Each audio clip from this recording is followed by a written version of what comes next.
even Was it? did you notice they changed like the drifting kind of animation? Yeah. Looks like a Z. I like that. And The also small too, also touches. something else. Yeah, the small touches are what make these so amazing, right? Like if you notice too, is that every character has their own voice lines. Yeah, yeah, yeah. Like you hear Frieza. You like I was playing with Vegeta yesterday and like I hear Vegeta talking smack to everybody. Like I like that, bro. Yeah. It's really cool. I'll show a few more seconds of it here and we can move on to our third and final ROM hack of the week.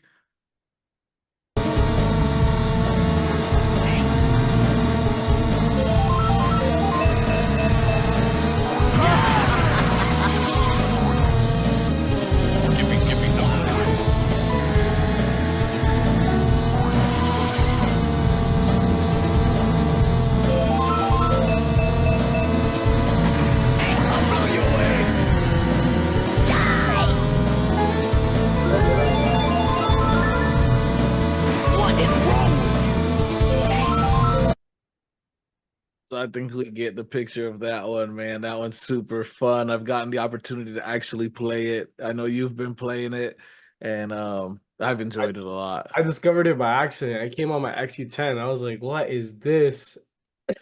Yeah, it is fun. It is cool. It definitely brings that Dragon Ball element into Mario Kart. I actually haven't got the opportunity to play this track. That's why I wanted to show this video. I think this track is super cool with the semis and everything riding by. I think the track design was pretty nice. And if you guys haven't played this game, I highly recommend it. I know Javi recommends it as well. Yeah, definitely. And you have one now to share, right? ROM hack. I do actually. Really quick, let me share my screen. Yeah, so basically, guys, this is the best way to I think revisit Pokemon Red and Blue. So not only does he's calling it Pokemon Red and Blue DX, but this is basically a ROM hack that makes the original Pokemon Red and Blue in full color, like so it turns it into a Game Boy Color game. And then on top of that, it replaces the original Gen 1 sprites with the improved Gen 2 sprites from Gold, Silver, and Crystal. So if you see here, look, I'm gonna play it real quick. One where I would kind of call this Pokemon Red and Blue Deluxe. And that is the fact that the sprites here are the Gen 2 sprites. Yeah, the Pokemon Gold, the Pokemon Gold and Silver sprites that you may remember from that Pokemon title. That's been brought over to this version of Pokemon Blue, and yeah, as you can see, these versions of the sprites are more. Well, we can turn it off, but I mean, that would be a nice. No, because I love the game sound, right? Like that's what makes Yes, Pokemon. Is like, but you know, like this. but you I can would see say like all this these has areas never used to potential be in color. You to know, be you red you and could blue. do no, a it looks You amazing. know, like Link's no, even like in the Deluxe menu and stuff. certain other Looks like a color Game Boy mods, Color like, game. It's freaking I awesome. know that there's one. My only gripe was that in that main screen they made Charmander such a chunk, bro. Like he didn't have his regular physique. He kind of looked like he been eating a little bit, a Yeah, little yeah, yeah. extra. No, that's Gen 2. That's Gen 2. Yeah, I guess I haven't revisited it in a while, bro. Yeah, I mean it's kind of most people will never see Charmander in Gen 2 anyway because you know you had like all the gold and silver stuff. Um, you know, it's not like an easy No, one to get right away. I think you have to wait till like all the way to the end of the game. for sure.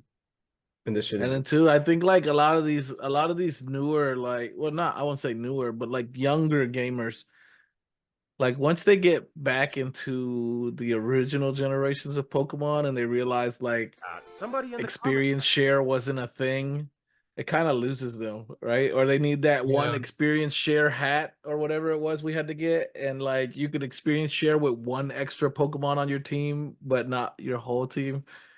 Yeah, Like, yeah, yeah. People never knew about that. yeah. They don't know about that. No, they don't, bro. But it makes the game more challenging, man. And I love them. I love them all. Yeah. It's good to revisit these, you know, where it all started. You know, it still has all I the I same. actually enjoy the older Pokemon series games more than the newer ones, bro. Yeah, me too. Like Fire Red, Leaf Green. Um, Facts, Emerald, bro. Gasoline, bro.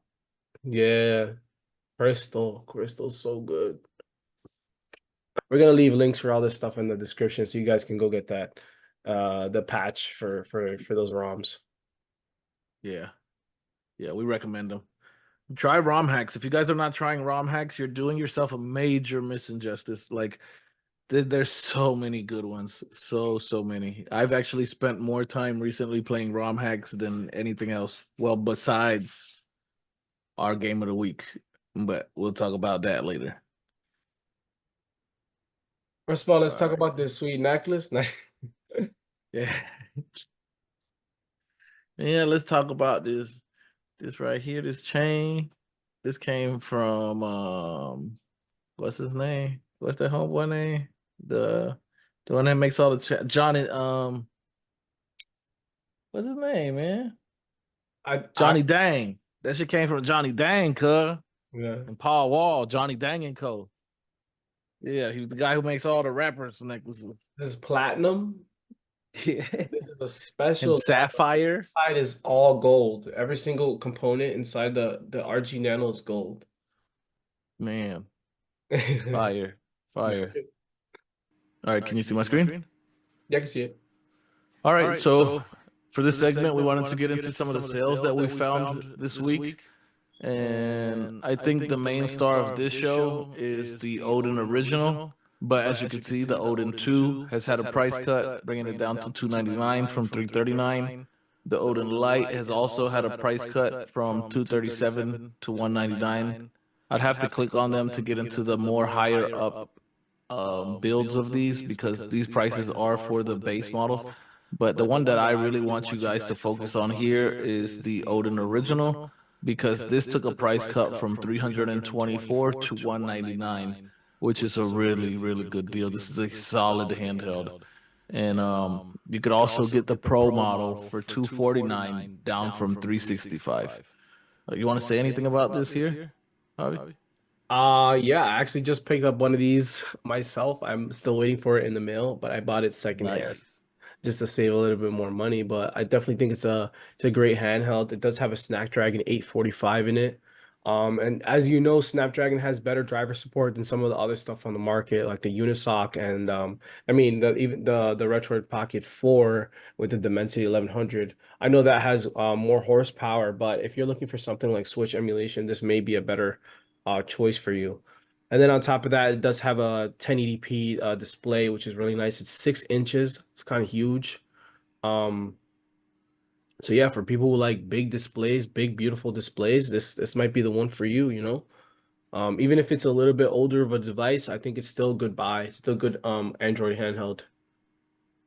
I agree. I think it's beautiful. I think it's a very well-built device. A Snapdragon 845 is no slouch at the end of the day. Yeah. Especially once you get that, that 8 gigs of RAM combined with that 845. On top of the fact that, like you said, drivers, bro, it makes such a difference, especially with the Yuzu, and Switch performance. I'm sure, honestly, that this Snapdragon 845 will outperform the Dimensity 1100 on the simple fact that there's drivers for Qualcomm devices. Yeah, it's better optimization. Yes, much better optimization. And I'm kind of biased to the build of the Odin. I think it's just a more premium device than something like a RG556. I think, you know, this was supposed to retail for almost $400. I think they put a lot more effort into the design of it than something like the RG556. Yeah, I agree. I think that it's a very well-built device. It doesn't look like a cheap device. It looks like a premium device. It is their own design. I really love the, let me see if I can get to a picture here. I really love the LEDs, the RGBs going down the side panels. I think that's fly. I think their logo's super dope. Yeah. I think it's going to be a great device to be able to share Android emulation tips and tricks on your channel. So I'm happy that you picked that up and you were able to get it at a great deal. That's even better. So you guys keep in mind, if you guys are wanting to pick up a nice Android handheld for a decent price, I think $249 for the Pro variant of this is a steal. And I wanted to add You one know? more note. It's like if you're somebody like me, like where you just want to do Android gaming, a lot of Android games don't really need that much horsepower. Like this is gonna be overkill for most of it, you know? If you want to play like Dead Cells, Minecraft, all those like Android games, the big ones, even Grand Theft Auto, whatever, all those games are gonna run exceptionally well on this device. So, you know, if you want to pick something up specifically for Android gaming, this is a good choice. It's a very good choice. Facts. Big facts. So I will just click onto the other Odin devices just to, we're not going to really talk about them too much, but I just wanted to show you guys the prices real quick. So for the base model on the Odin 2, you can pick that up for $299, down from $399. We got the Pro model here. It's going for $369, price cut from $439. And the Max, $459, price cut from $499. If this is your thing, guys, go ahead and pick one up. If you've been waiting a while to grab one, it's the perfect opportunity. Grab one at a discounted price. We got the Odin Lite here, 207, down from 237, and the Odin Lite 6 GB model with double the storage space at 128. I don't know if this is at a discounted rate because I don't see anything here on that. So that's it for AN. Moving over to Best Buy. I scanned their website to see if they had any of the handheld PCs available for some discounted rates. And unfortunately, my buddy Javi, he remembered that they had the ROG Ally on a pretty deep discount at one point, but that's already been changed back to regular price. But I did find the Legion Go here at a 50% discount. I mean, a $50 discount. Wow, 50% would be insane. But a $50 discount, bringing it down from $699 to $649. And actually, just right now, as I'm loading back into this page, I just happened to notice this here. So if you don't mind picking up an open box model, man, $486 for a Legion Go is a gift. So Some significant savings.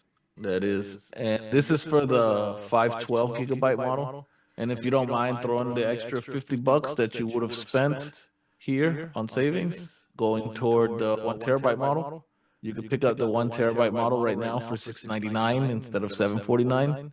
So you're still saving $50. And that's a really great deal as well. And if you look at their open boxes, again, you can pick one up for $524 with the 1 TB. So that's going to end our sales for the week unless you had anything, Javi. If you want, I can come over to AliExpress real quick and cover maybe like 2 or 3 sales they got. I'll do it. I'll pull the screen. Here we go. So you got the TrimUI Smart Pro, $60. This is a pretty good price for this device, I think. It was at like around $90 for a really long time, and it just recently came down to $60. I actually just picked this up. I got the white model, and you do have all colors. You should have, oh wait, well, I guess they only have the white right now. But I mean, I'm sure you can find another listing. $60. It's really not too bad. I'm not gonna lie, y'all. I might have to pick that up. Yeah, let me see. There's probably another one here somewhere. This is a 67. A little bit more expensive, but at least you have all the color options here. If you're looking for a different color, you don't want white. Reminds me of a Vita.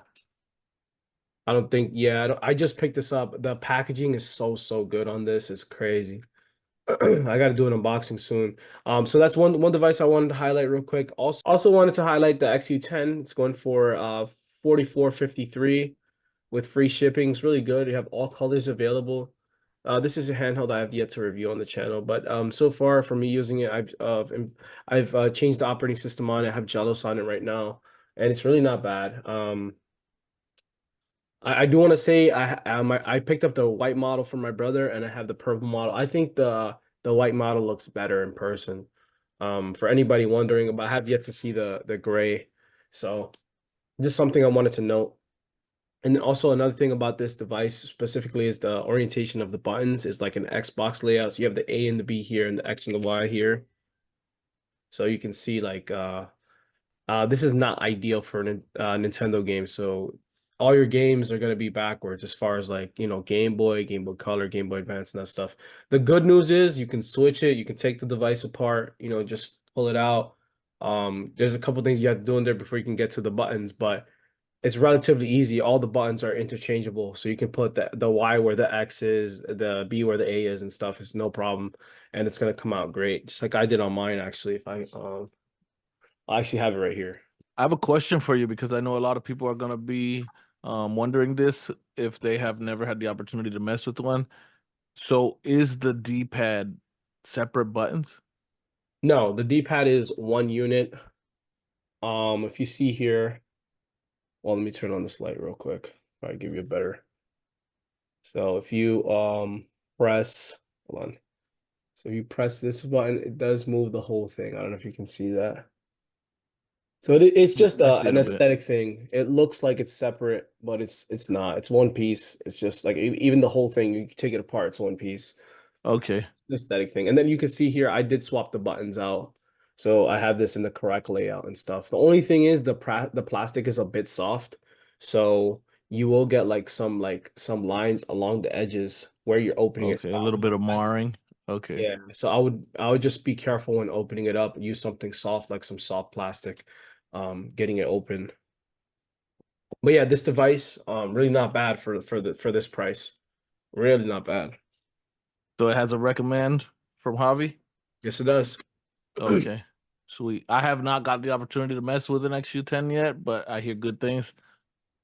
And I heard the buttons are a bit better than the R36's buttons for those who, don't like the R36 because of its buttons. I guess this could be another good budget option. Yeah, this is what I would consider to be direct competitor to the R36S. I have yet to release my review of this device. I'm still kind of testing it and stuff. I'm still getting it loaded up with box art, but it is very comparable to the R36S. That's one of my future videos that's coming up soon. It's going to be the R36X versus the XU10, and whether or not I recommend which device, because I do think they're different. There's pros and cons to both. The XU10 has a worse screen, but it has better controls, and the shell feels worse. Where the R36S has worse controls, but a better screen, but the shell also feels better.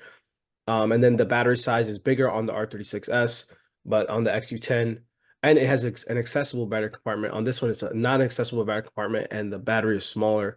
So there's a lot of things. Even the position of the power button is kind of awkward on this one. The G button or the function button is in a weird place.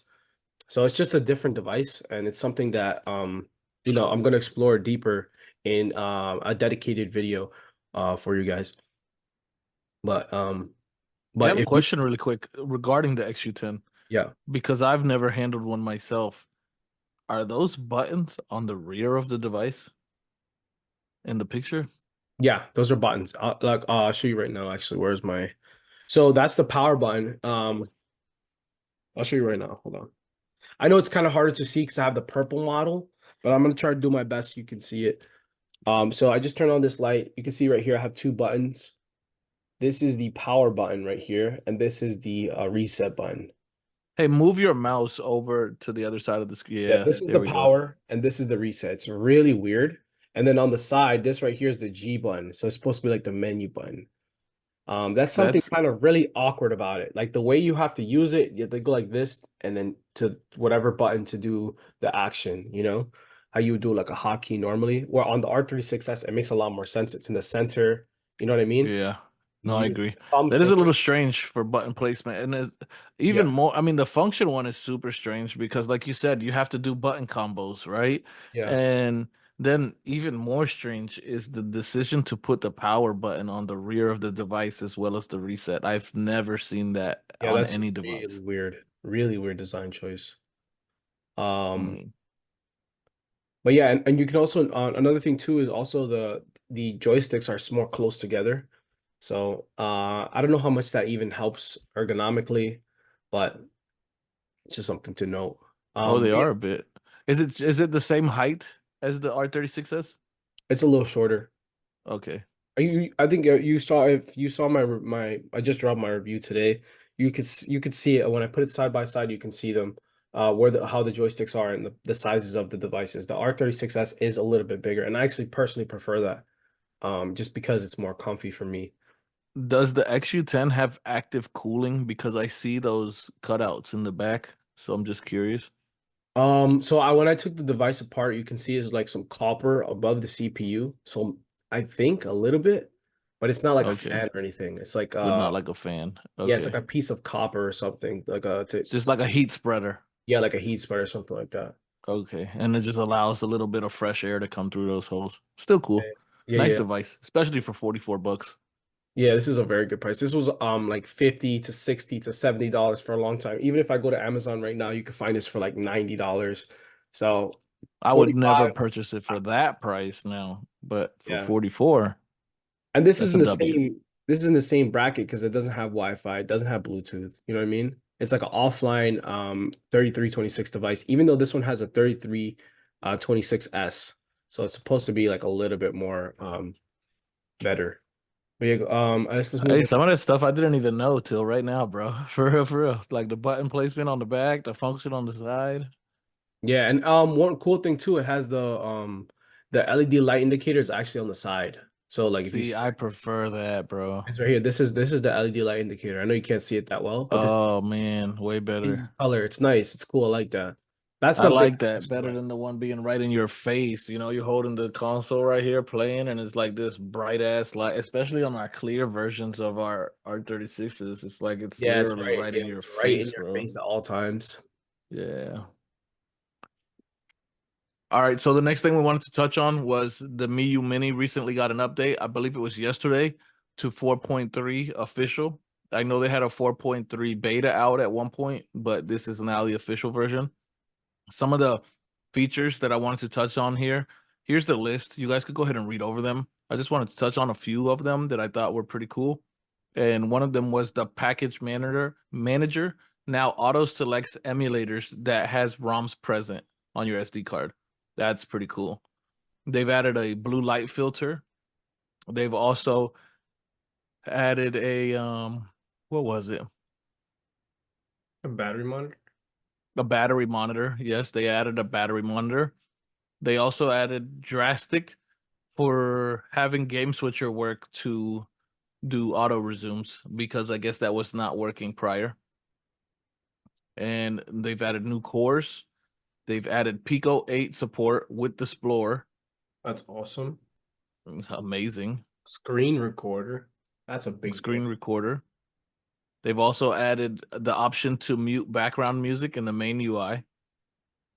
And some support for the 560p for the M&M version 4s. For those of you guys who have a version 4 and was not having your full resolution, now you can have that done. So those are just some of the bigger features I thought they added that were cool. But they've added a ton of stuff. They have a bunch of fixes here as well. Some net play improvements and updates to the file browsers. Some fixing lockup issues that some people are having during games, entering games. So that's always nice. Onion OS is amazing. I'm not gonna lie. It's probably one of my favorite, most polished custom firmwares for these handhelds.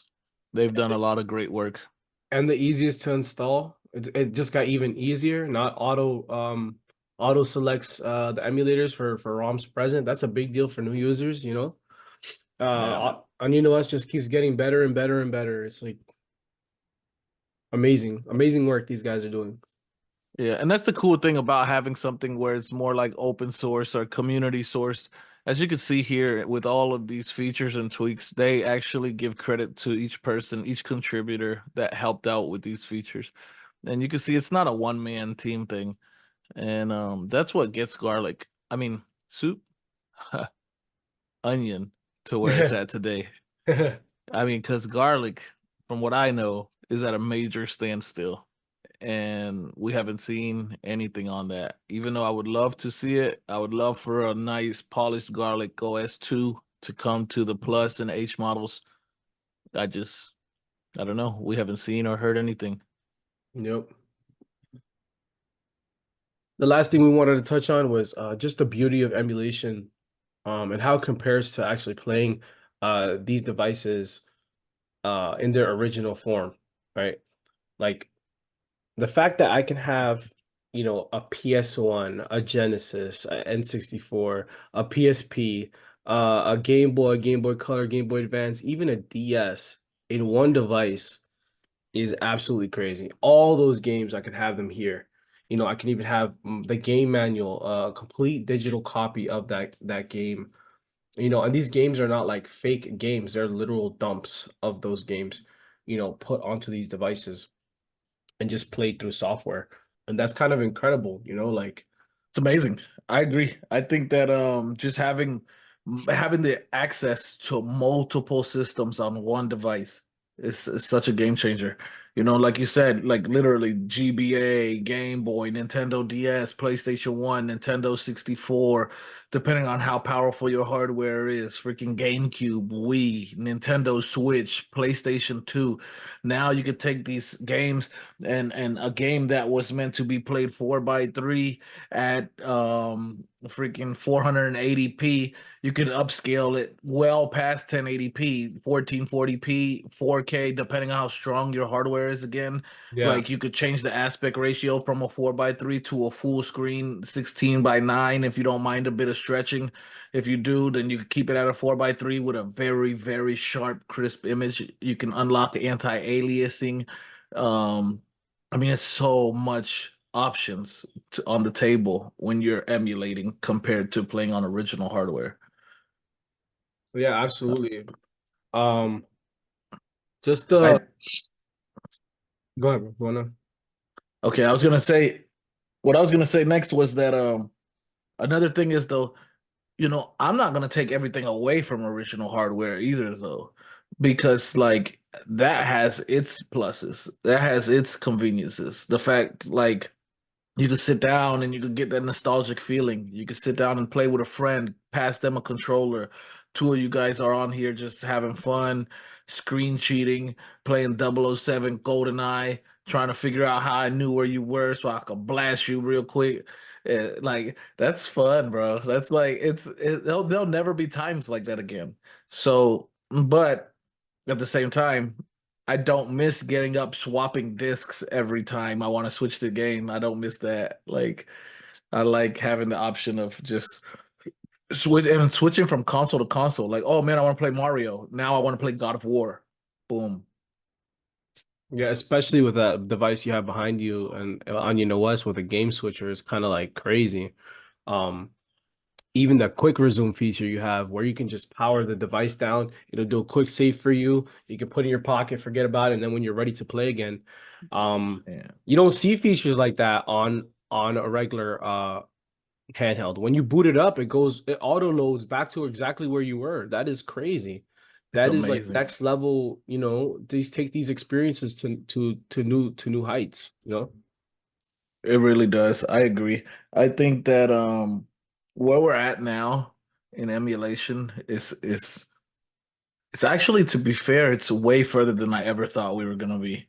Like, I guess I just didn't have that foresight to see, like, oh man, one day we'll be able to take, I mean, not the MiU because it doesn't have it, but let's say like a RG35XXH and plug it in with HDMI, connect two Bluetooth controllers to it, and now we could multiplay on a TV and basically just run through different consoles just from one system.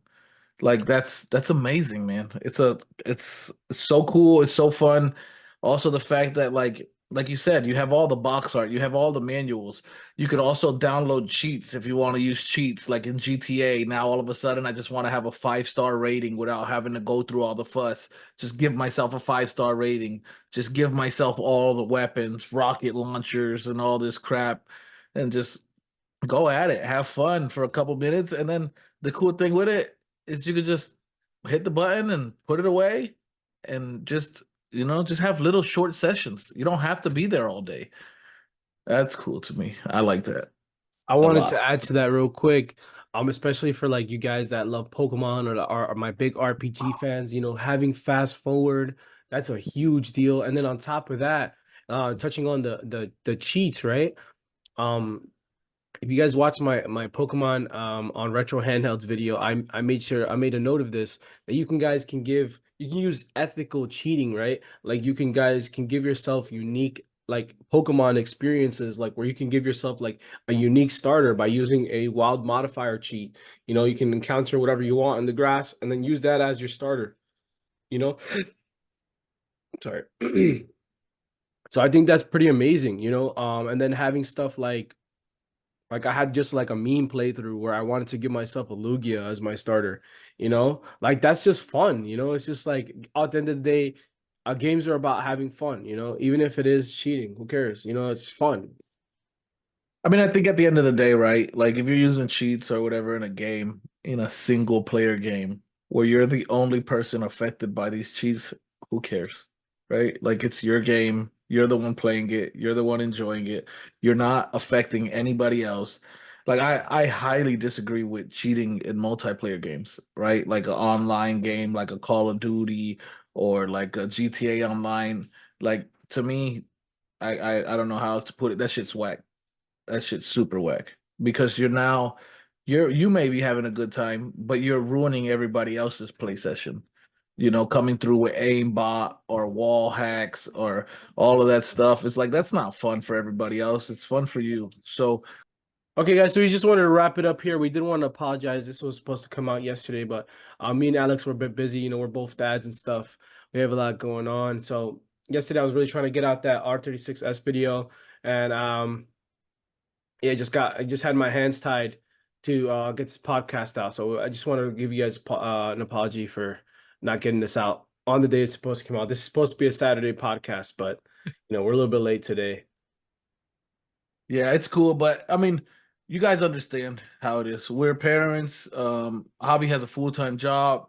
I am very occupied as a father. I have 4 children, and it becomes a little overwhelming sometimes. Sometimes we want to have stick to a schedule, but sometimes it just comes out a little bit later than we intended.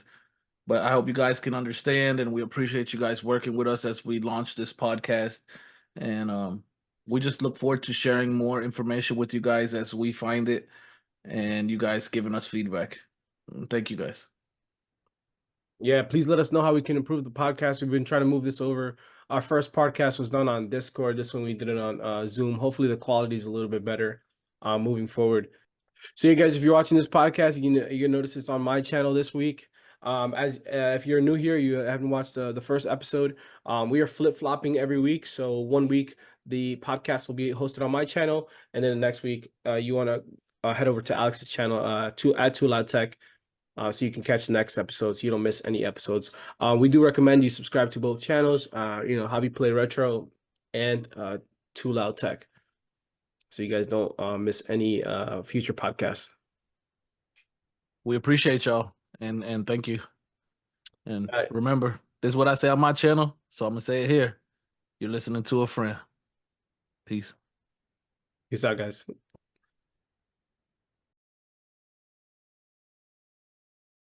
All right, bro, we gotta start wrapping this up because Bro, you gotta have a bag of lollipops for a situation like this, bro. I got cookies. You're like, what the fuck is that? Is that this ad right here? it is, bro. Oh my god. It is, bro. I was like, are you jamming right now? What the hell is that, bro? I thought that was you playing I thought it was you trolling me, bro. No, bro. But yeah, not this time. Hold on. Oh, not this one. Not this one. Hold on. What? That thing's fire, bro. Oh, I moved hot fire. Look at that. Look at that joystick placement. This RGB20